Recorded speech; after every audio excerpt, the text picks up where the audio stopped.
My parents gave their home as a wedding gift to my cousin, even though I sacrificed my college fund to save it. 2 months later, they crashed my engagement party, screaming about betrayal in front of everyone. Years ago, I, 33 female, gave up my entire college fund to help my parents save their house from foreclosure. They promised to pay me back, and said I'd inherit it one day. A few months ago, they gifted that same house to my cousin Brielle as a wedding present. When I confronted them, they downplayed my sacrifice. 2 months later, they showed up uninvited to my engagement party and caused a scene in front of everyone, accusing me of betrayal. Now I'm wondering if it's time to go no contact. I just don't understand how they could forget everything I did, I whispered to Lucas, sitting on the edge of our bed the night after the engagement party disaster. He didn't say anything right away. Just reached for my hand and gave it a gentle squeeze. And maybe there were no words. What could he say that would make it better? This wasn't just about a ruined party, or a house. It was about years of misplaced trust, sacrifice, and the sick realization that your parents see you not as a daughter, but as a backup plan. I grew up in Kingston, New York, in the kind of neighborhood where people waved from their porches and you could hear the ice cream truck blocks away. Our house sat on Fairview Avenue, nothing fancy, but to my parents, Mitchell and Rosalind, it was everything. My dad ran a small construction company, and my mom worked part-time at the library. We didn't have much, but there was always this underlying sense that things were going to be okay, because the house was there. It was the anchor. The dream. The place my parents used to say I'd raise my own family in one day. Back then, I believed them. When I was 16, my grandmother, my mom's mother, passed away. She left behind a small inheritance meant for my college education. I'll never forget how my mom cried when she opened that envelope. $40,000. It wasn't a fortune, but it was a ticket to a future I'd spent my whole childhood fantasizing about. I wanted to be a journalist. Maybe even write for the New Yorker someday. I used to read old issues on the library floor while waiting for my mom's shift to end. I imagined a life of words, deadlines, and a cluttered desk in a tiny apartment in Manhattan. That dream ended the day my dad's business fell apart. It started slowly, one botched contract, then another. A partner embezzled money and left town. They were sued, and then came the foreclosure warnings. By the time I was 25, they were 3 months behind on the mortgage. I'd moved back home after finishing community college and was working 2 jobs, saving up to transfer to a 4-year university. I remember the night my mom came into my room, eyes puffy and red. She didn't ask, not directly. Just sat down and said, "We might lose the house." I knew what she meant. And like a fool, I offered. I liquidated my entire college fund. $40,000. I walked into the bank, signed the papers, and wired it directly to their mortgage company. No questions asked. No contract. Just love. Just family. They cried. Hugged me. Told me how proud they were. Promised they'd pay me back. Promised the house would be mine one day. But life goes on. I stayed in town, worked at a small paper in Poughkeepsie, and slowly tried to rebuild. School was no longer an option. Between rent, bills, and reality, it just wasn't feasible. Then I met Lucas. He was quiet, grounded, the kind of man who read historical biographies for fun and had a smile that made you forget the world was broken. We took things slow, and after 4 years, we got engaged. Around the same time, my cousin Brielle, my Aunt Doreen's only child, announced her engagement. Brielle and I are the same age, but that's where the similarities end. She grew up in Manhattan, went to NYU, lived in a brownstone her parents bought for her, and treated real life like an optional challenge. She's always been the golden child. The can-do-no-wrong niece. The one who made everyone else's accomplishments feel small by comparison.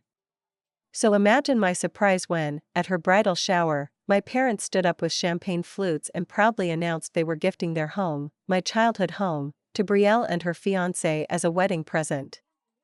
There was clapping. Tears. Toasts. I sat there stunned, my drink untouched. After the party, I cornered them in the parking lot. "You're giving them the house?" I asked, voice barely steady. My mom looked uncomfortable. "Brielle and Travis are just starting out. We wanted to give them a foundation." "You mean my foundation?" I said. "The one I paid for when I gave you my entire college fund?" "We appreciated that, Marlene," my dad cut in. "But you're doing fine now. You have a job. You're getting married." As if being on my feet somehow meant they didn't owe me anything anymore. I left before I said something I'd regret. Lucas wanted me to cut them off then and there. I wasn't ready. I still held on to the hope that maybe, just maybe, they'd come to their senses. Then came our engagement party. We rented a vineyard in Hudson Valley, small, intimate, cozy. We invited close friends, Lucas' family, and a few of my relatives. I debated inviting my parents. In the end, guilt won out, and I sent them an invitation. They never RSVP'd. Never called. So when they burst in mid-speech, uninvited and clearly furious, it wasn't just a surprise. It was a punch to the gut. My mom started yelling the moment she walked in. "You didn't invite us? After everything we've done for you?" Guests froze. Lucas looked like someone had poured ice water down his back. "You betrayed us," she screamed. "You don't even acknowledge us anymore." I tried to stay calm. I really did. But something broke in me. "Betrayal?" I said. "You want to talk about betrayal? You gave away the house I sacrificed my future to save. You never even said thank you." The room was silent. My dad looked at the floor. My mom's mouth opened, then closed. They walked out a few moments later. That was 2 months ago. Since then, silence. No calls. No texts. My Aunt Doreen sent me a message saying I was being dramatic and that Brielle deserved a stable home. As if I didn't. I heard Brielle and Travis are selling the house already. Something about wanting to be closer to the city. I haven't seen a dime. I don't expect to. I've been trying to make sense of everything since that night. It's been like peeling back layers of a wound that never quite healed right. Not just about the house, but the years of quiet expectations, of giving and giving without keeping score, only to realize that they had been keeping score all along. Just not in my favor. After the party, people started reaching out. Some with sympathy, others with uncomfortable curiosity. My friend Jenna, who's known me since our community college days, was one of the first to call. "I saw your mom's face," she said softly. She didn't look angry. She looked ashamed. But I didn't see shame. I saw entitlement. Disbelief that I'd finally drawn a line in the sand. Like they were shocked that the dutiful daughter had finally stopped nodding along. Lucas kept reminding me that boundaries don't make me a bad person. "You're not being cruel," he said. "You're protecting yourself. But you know how it is. Family gets inside your head. Even when they're wrong, even when the facts are clear, there's that little voice asking, what if it's me? What if I'm the ungrateful one?" Still, I couldn't ignore the pattern anymore. It wasn't just about the house or the money. It was about every time my accomplishments were downplayed in favor of someone else's convenience. Every time I was expected to adjust, accommodate, shrink myself to make room for others. When my cousin Caleb flunked out of college, guess who they asked to help him get a job? When Aunt Doreen needed help planning Brielle's bridal shower, despite the awkwardness of the house situation, guess who got the invite with "We really hope you'll be mature about this"? It was always me. The stable one. The one who wouldn't make a scene. And maybe that's what made the engagement party so jarring to them. I finally did make a scene. I finally stood up and said, "No. Not this time." After the party, Lucas's parents, Margaret and Ron, were the ones who truly stepped up. They brought us leftovers from the caterer, packed up the decorations, and even stayed behind to help clean. His mom held my hand and said, "I don't know what happened, honey, but I saw how strong you were." And that hit me. Because I hadn't felt strong. I felt like a balloon someone let go of in a storm. We moved forward, slowly. The wedding was still coming up, and I didn't want my parents to ruin it, too. But that question kept swirling in my head like a loose thread. Should I give them another chance? Should I let them back in just to avoid more drama? Then, a week after the party, a letter came in the mail. Handwritten. From my mom. It wasn't an apology. It started with, "I don't know who you've become, but I hardly recognize my daughter anymore." She went on to say how hurt they were that I didn't include them in the celebration. How I'd been cold and distant and how that must have made them desperate. Not once did she mention the house. Not once did she say thank you, or even acknowledge the sacrifice I made. It ended with, "Families fight, but blood is blood. I hope you remember that before it's too late." Before what is too late? I held that letter for a long time. Then I put it in a drawer and haven't touched it since. Meanwhile, word got around the family, fast. You know how families are. Everyone knows everything before you even finish living it. My Uncle Ray, my dad's older brother, called me out of the blue. We hadn't talked in years. He and my dad had fallen out a while ago, something to do with a loan that never got paid back. "I heard about the party," he said. "I just wanted to tell you, I saw it coming." He told me about things I never knew. About how my dad had always resented being seen as the less successful brother.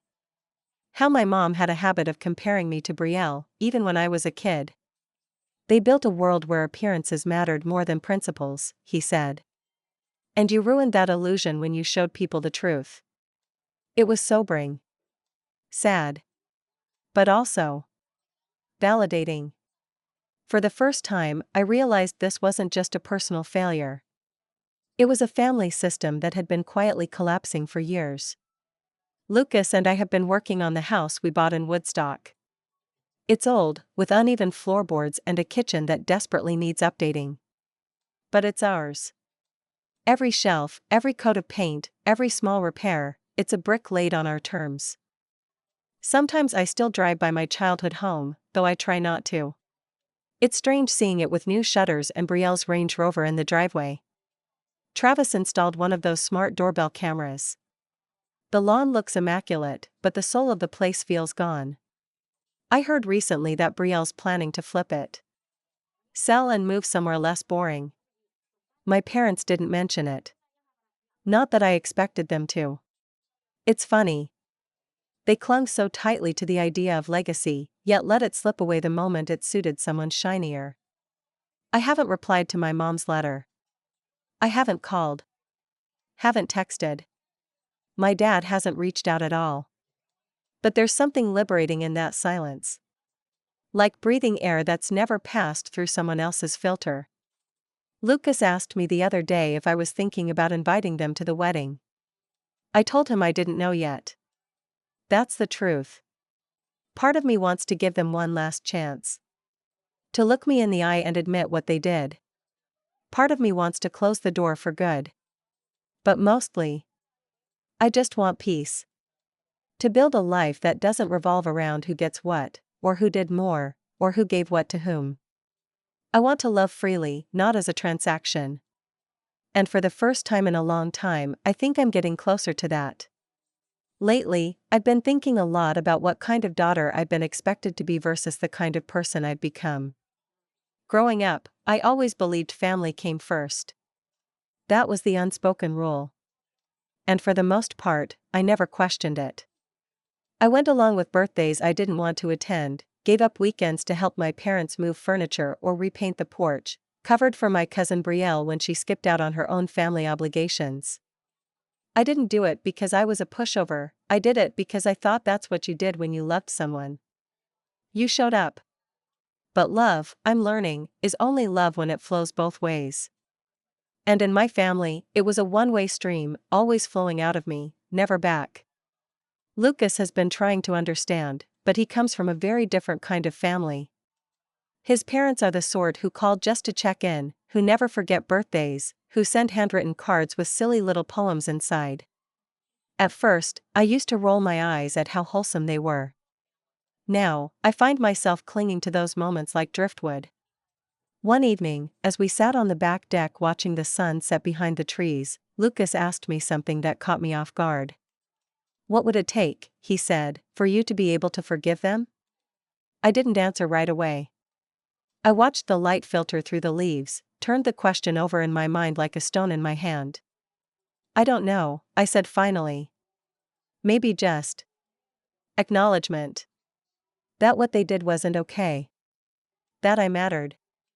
Because as much as I hate to admit it, there's still a part of me, a younger version of me, that wants to hear my parents say, "You were right. We were wrong." I want them to see the pain they caused not just with the house, but with their dismissal of everything I've carried. I want them to look at me and see not just the daughter who was always there, but the woman who stood up, finally, and said enough. But I'm also not naive. I've lived long enough to know that some people aren't capable of that kind of reckoning. Some people would rather twist the narrative than face the truth. I think that's why my mother wrote that letter. Not to make peace, but to put the blame back on me. About a week after that, I ran into Aunt Doreen at the grocery store of all places. I hadn't seen her since before the party. She was pushing a cart full of organic produce and overpriced granola, wearing a silk scarf like she was late for a gallery opening. She spotted me in the cereal aisle and did a double take. "Marlene," she said, like my name tasted bad. I nodded, cautious. She wasted no time. "I just hope you know how hard this has been on your mother. She's devastated. She says she cries every night." I blinked. "Did she tell you why I'm upset?" She waved her hand like it was all trivial. "Honestly, you've always been a little sensitive. Your cousin is starting her life. You're already established." I laughed, not out of humor, but out of disbelief. "She got a house handed to her that I paid to save. Do you really not see the problem here?" Doreen sniffed. "You gave them money because you love them. That's what family does." I felt something snap then, not anger, not quite. Just a deep, heavy weariness. "Family doesn't take your future and give it away like it means nothing," I said. If she was starting her life, I was just starting mine, too. But no one protected mine. Doreen didn't respond. Just pursed her lips and walked away. I stood there for a long time, staring at a box of oatmeal, wondering how many people in my family had been carrying this narrative, that I was too sensitive, too stubborn, too unwilling to let it go. Let it go. They love to say that, don't they? As if letting go of injustice is a badge of emotional maturity. As if forgiveness is owed, not earned. Lucas and I have resumed wedding planning. We scaled things back a little, not because of money, but because our priorities shifted. We don't want to put on a show. We want intimacy. Meaning. Peace. His sister offered to do the flowers. His parents are covering the food. And a family friend who's a retired judge will be officiating. We've chosen a small garden venue just outside Woodstock. There's a grove of birch trees, a cobblestone path, and a tiny cottage where we'll stay the night after. It's not extravagant, but it feels right. It feels like us. I've drafted a new guest list. It doesn't include my parents. That decision wasn't made lightly. I stared at their names for hours, fingers hovering over the delete button like it weighed 100 pounds. In the end, I deleted them both. Because inviting them felt like inviting chaos. And I've had enough chaos for a lifetime. Still, I think about my mom every now and then. What she must be telling herself. Whether she sits in the living room at night, staring at old photo albums, wondering what went wrong. Or whether she's still convinced this is all my fault.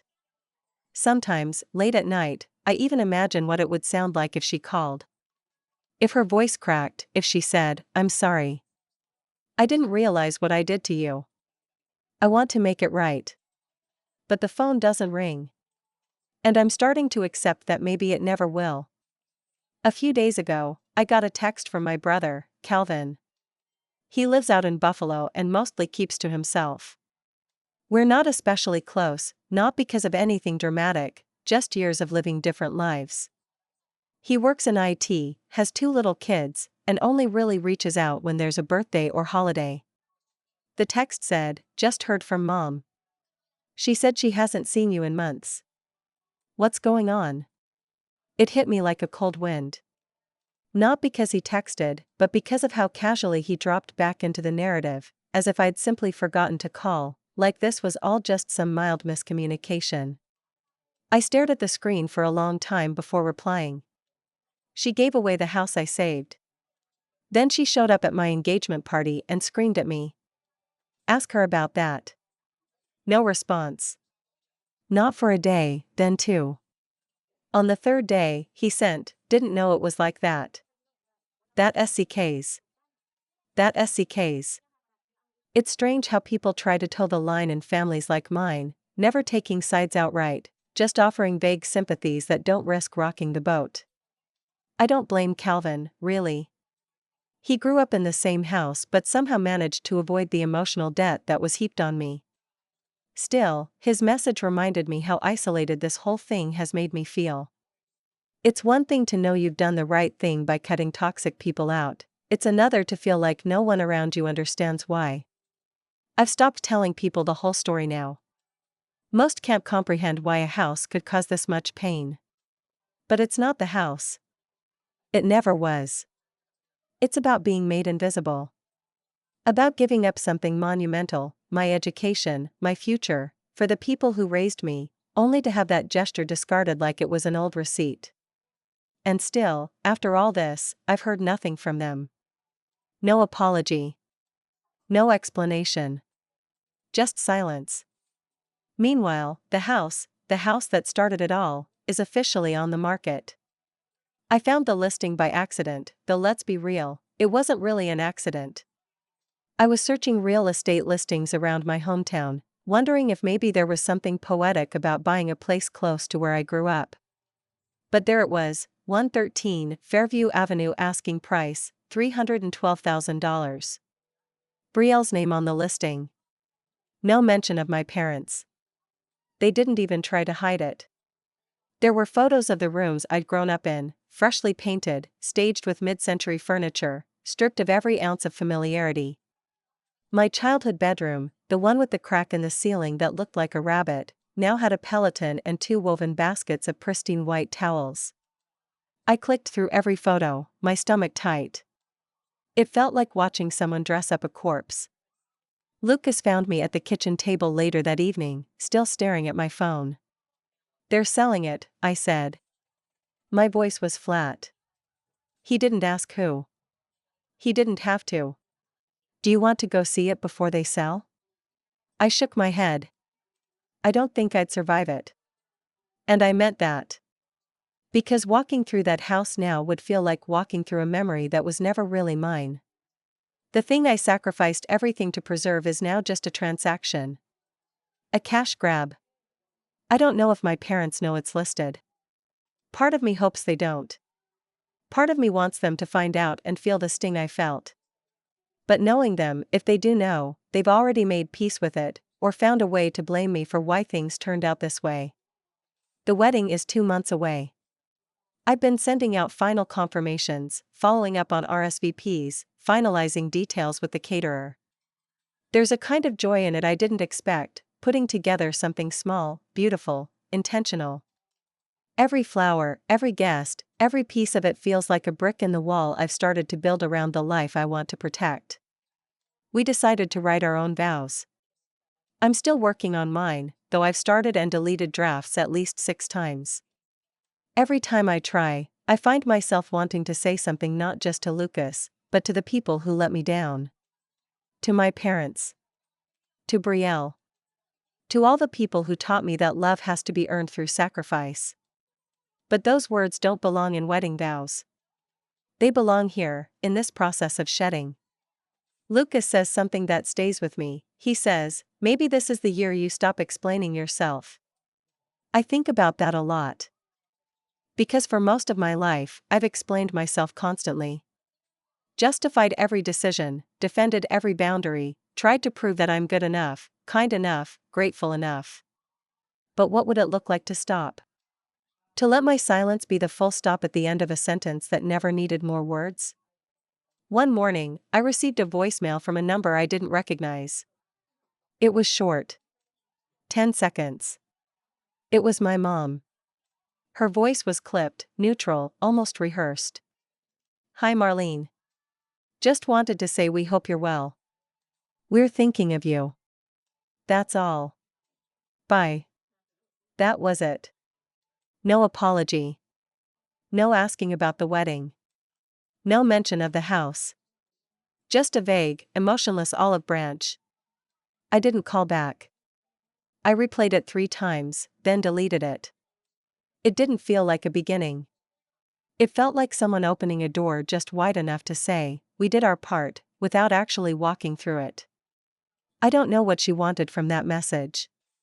Maybe to soothe her conscience. Maybe to pretend she was trying.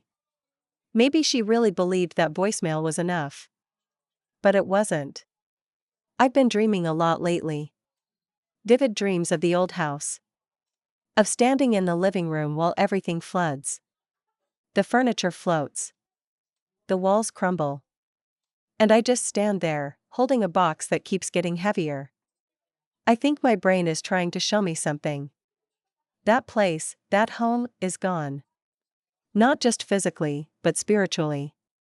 I saved it once. That should have meant something. But meaning can't be created alone. It has to be shared. Protected. Nurtured. And no matter how much I gave, it was never enough to change what my parents valued more than their daughter's sacrifice, their image, their status, their control. It was early spring when I got the email from the real estate agent. Apparently, I had signed up for alerts months ago and forgot. The subject line read, "Price drop, 113 Fairview Avenue, Kingston, New York." I stared at it for a long time, rereading it twice before opening. The house was still on the market. The price had dropped significantly, almost $30,000 below its initial listing. Curious, I clicked through the updated pictures. The place was staged more aggressively this time, someone clearly trying to move it fast. Then I saw it. In the owner's notes section, there was a line that stopped me cold. "Previous owner took over the mortgage from parents, no liens, but must sell due to relocation and personal family complications." Previous owner took over the mortgage. Not inherited. Not gifted. Took over. So, Brielle and Travis hadn't just been given the house like my parents claimed. They had apparently taken on the mortgage, maybe even refinanced it. Something must have gone sideways. Maybe my parents hadn't been entirely honest with them either. That little twist hit me harder than I expected. Poetic, really. They got a house they didn't really want. My parents gave away something they assumed would secure their legacy. And now, none of them had it. I sat there at my desk, scrolling through the listing again, the seed of an idea forming in the back of my mind. Lucas was skeptical at first. "You want to buy the house?" "Maybe," I said. "If the price is right." He leaned back in his chair, arms folded. "You sure it won't mess with your head?" "Actually," I said, "I think it might be the closure I need." The next day, I called the agent and scheduled a viewing. I didn't tell my parents. Didn't tell Brielle. I wanted to see it on my own terms. Walking through that front door was surreal. Everything was changed, but the bones were the same. The creaky step in the hallway still creaked. The upstairs bathroom still had that faint whistle in the faucet. The kitchen cabinets had been painted white, and the living room was staged like something out of a home catalog. But it was hollow. Empty in the way a place becomes when the wrong people live there. And that's when I decided I wasn't going to live there either. I bought the house in cash, using a chunk of what Lucas and I had saved for a down payment on a larger property we'd been eyeing. I got it well below the asking price, too, since they were desperate to get rid of it. I didn't even negotiate. I just paid it quietly and signed the papers. 2 weeks after the purchase was finalized, I sent a simple certified letter to my parents' house. No note. No explanation. Just a copy of the deed transfer. Marlene S. Owner. It must have hit them like a freight train. Not long after, I got a text from my mother. Did you buy the house? I didn't reply. A few hours later, another message came in. Why would you do this? Are you trying to punish us? Still no reply. Then, nothing for 3 days.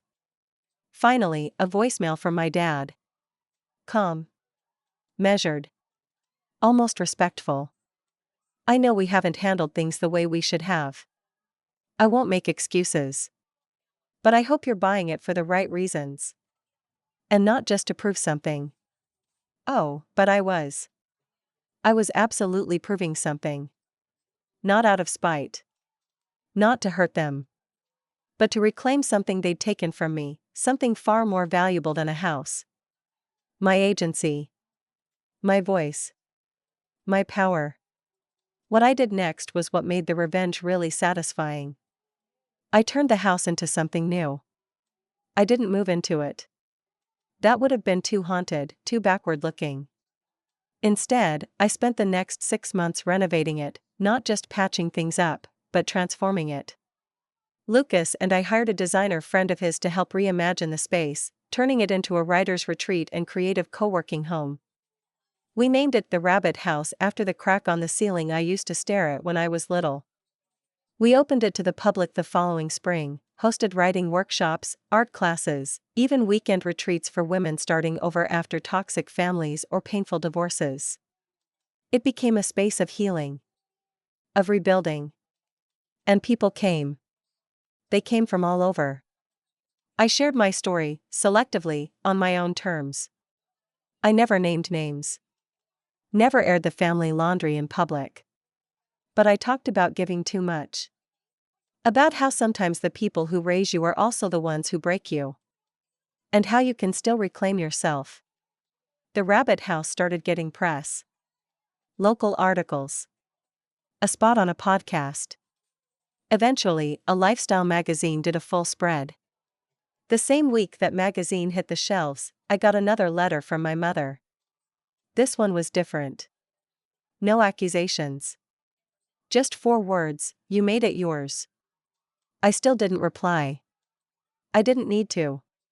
As for Brielle, she and Travis moved to Seattle. I heard through the grapevine they're renting a condo and that she started a wellness blog about authentic living. She hasn't reached out once. I imagine she'd prefer to pretend none of it ever happened. That's fine by me. Because the best revenge wasn't taking the house back. It was turning it into something meaningful, something better than it ever was when it was filled with silent resentment and unspoken debts. It was taking a legacy that was supposed to be theirs, and rewriting it. One that didn't center around obligation or guilt, but around growth, self-respect, and a future I built myself. And the best part? Lucas and I still live in our cozy fixer-upper near Woodstock. The Rabbit House is just a project, a passion, a tribute, a reclaimed piece of my past. We're expecting our first child next year, and I've already decided one thing: I'll teach them that love doesn't come with strings attached. That real family doesn't make you sacrifice yourself to earn your place. And that sometimes, walking away from what hurt you is the bravest, kindest thing you can do. Even if it's your own parents.